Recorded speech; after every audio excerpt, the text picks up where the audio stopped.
Dormir comme ça, presque 3 semaines non-stop dans un lieu, sur un matelas, il y avait très longtemps que ça m'était pas arrivé. Ouais, ça fait du bien. Je la fais tous les jours, justement. Je peux me laver tous les jours, je mange tous les jours maintenant. Ils te donnent à manger ici? C'est pas l'hôtel en lui-même, c'est les Restos du Cœur, justement, qui viennent le soir et qui font tous les sites, tous les hôtels qu'ils ont mis à disposition pour les SDF. Ils nous ramènent un sac avec baguettes. Plus souvent, c'est des petites conserves, des petites salades saisonnières. Je dors bien, le matin, je dors sur mes deux oreilles. Tandis que quand je dormais dehors, quand j'étais dehors à la rue, c'était pas dormir que je faisais, c'était somnoler. Le moindre bruit, je me réveillais. Ça m'était déjà arrivé de me faire voler mes chaussures, me faire agresser physiquement.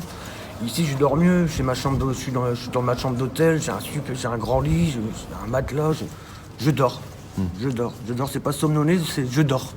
Alors moi, ma chambre, tu comptes au 4e étage et c'est la fenêtre qui est ouverte là-bas. Pendant ce temps-là, à Lille, 3 semaines après avoir raconté à Brut les difficultés pour les personnes à la rue en début de confinement, David est maintenant hébergé dans un hôtel. Il raconte comment sa situation a évolué. Depuis le reportage qu'on a fait la fois dernière, 2 jours après, il y a eu les ouvertures d'hôtels pour nous, ceux qui sont à la rue.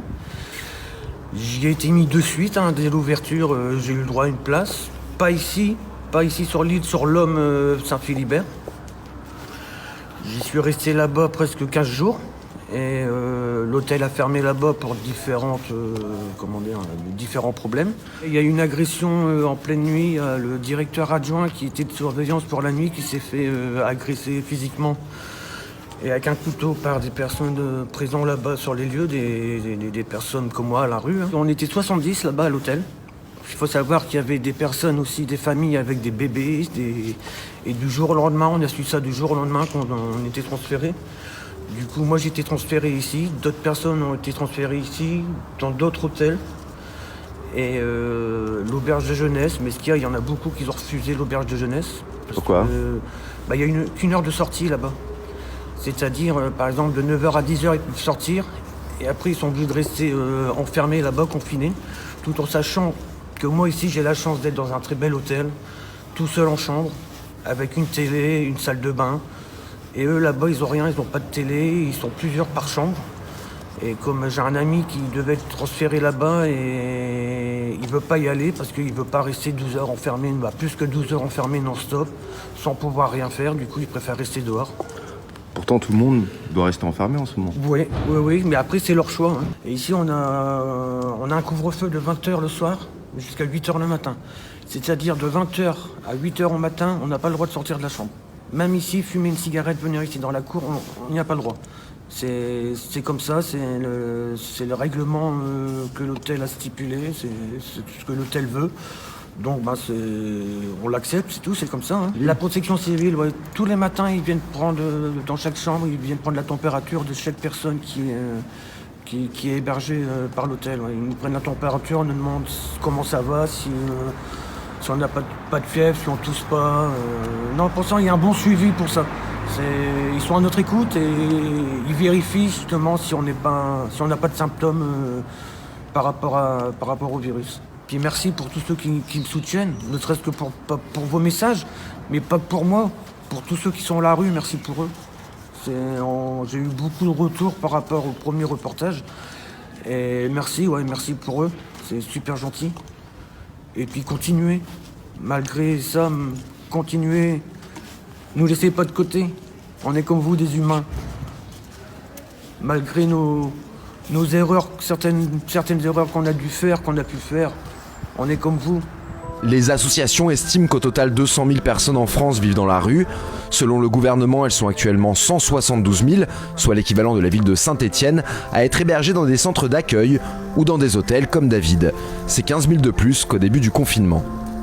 Malheureusement, au début du confinement, il y avait encore plusieurs milliers de personnes à la rue. Donc on a ouvert beaucoup de nouvelles places. Je parlais de 8000 places d'hôtels qui ont été réquisitionnées. Tant qu'il reste des personnes à la rue, on continuera évidemment cet effort à réquisitionner, à mettre à disposition des solutions. Classiquement, l'État finance, l'État réquisitionne quand il faut réquisitionner, l'État ouvre des places en lien avec les collectivités locales. Ça, c'est le rôle de l'État. Et puis, parallèlement, ce sont les associations, avec notamment les travailleurs sociaux, qui sont des professionnels de cet accompagnement social qui ensuite viennent et gèrent les centres. Alors, on a développé aujourd'hui des solutions à la fois pour mettre à l'abri, mais aussi pour s'assurer de la fourniture d'aliments ou de produits hygiéniques. Cette enveloppe, au moment où je vous parle, c'est 65 millions d'euros.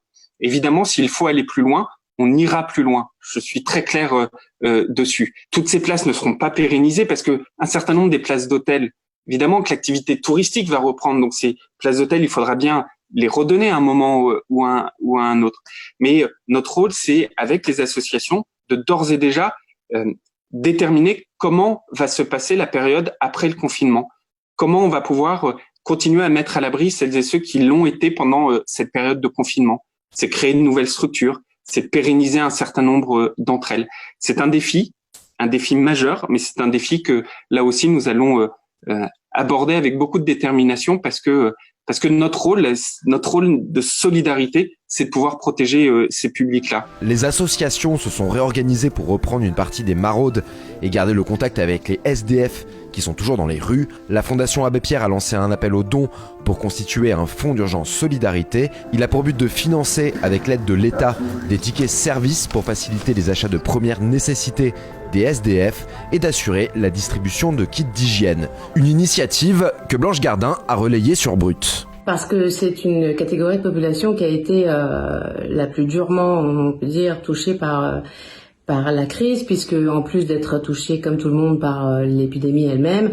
on imagine bien que des mesures de confinement pour des personnes qui n'ont pas de logement où se confiner, c'est très compliqué. Alors à quoi va servir l'argent récolté par cet appel? Il servira à augmenter les places de mise à l'abri. Il y a déjà 5500 places qui ont été débloquées par le gouvernement. C'est bien, mais c'est pas assez. Il faudra peut-être 2 ou 3 fois ce nombre de places pour mettre tout le monde à l'abri. Et envoyer des dons, c'est bien parce que c'est concret. Et un autre monde est possible, oui, mais un monde magique et solidaire ne va pas sortir magiquement de la Terre à la fin du confinement. Donc c'est maintenant qu'on peut agir.